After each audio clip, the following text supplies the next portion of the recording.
Wherever you go, whatever you do, throw a little at it. Omax, Vest and Briefs.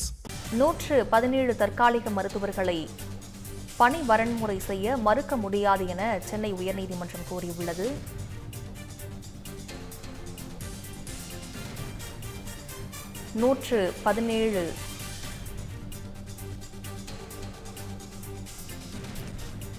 இது குறித்த கூடுதல் தகவல்களை செய்தியாளர் செந்தில்குட்டி வழங்க கேட்கலாம். வணக்கம் செந்தில்குட்டி, கூடுதல் தகவல்களை பகிருங்க.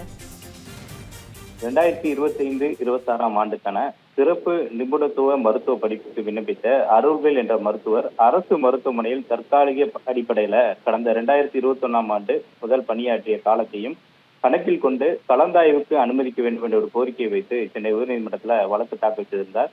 இந்த வழக்கானது நீதிபதி தண்டபாணி முன்பாக விசாரணைக்கு வந்தபோது மருத்துவ தேர்வு வாரியம் நடத்திய சிறப்பு தகுதி தேர்வு மூலம் தேர்வு செய்யப்படாதவர்களை பணி வரன்முறை செய்ய முடியாது எனவும் பணி வரன்முறை செய்யப்படாதவர்களை அரசு மருத்துவர்களாக கருதி சிறப்பு நிபுணத்துவ மருத்துவ படிப்புக்கான கலந்தாய்வுக்கு அனுமதிக்க முடியாது என அரசு தரப்புல தெரிவிக்கப்பட்டது.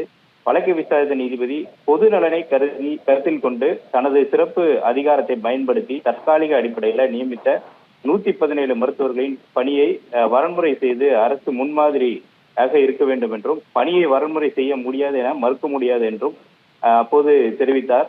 மேலும் பின்னாளில் தகுதி தேர்வை எழுதிய அவர்களுக்கு பணி வரன்முறையை பெற தகுதியாக உள்ளதாக கூறி தற்காலிக அடிப்படையில் அவர்கள் பணியாற்றிய காலத்தை கணக்கில் கொண்டு சிறப்பு நிபுணத்துவ மருத்துவ படிப்புக்கு பரிசீலித்து சேர்க்கையை வழங்க வேண்டும் என்று நீதிபதி உத்தரவிட்டு இந்த வழக்கை முடித்து வைத்திருக்கிறார்.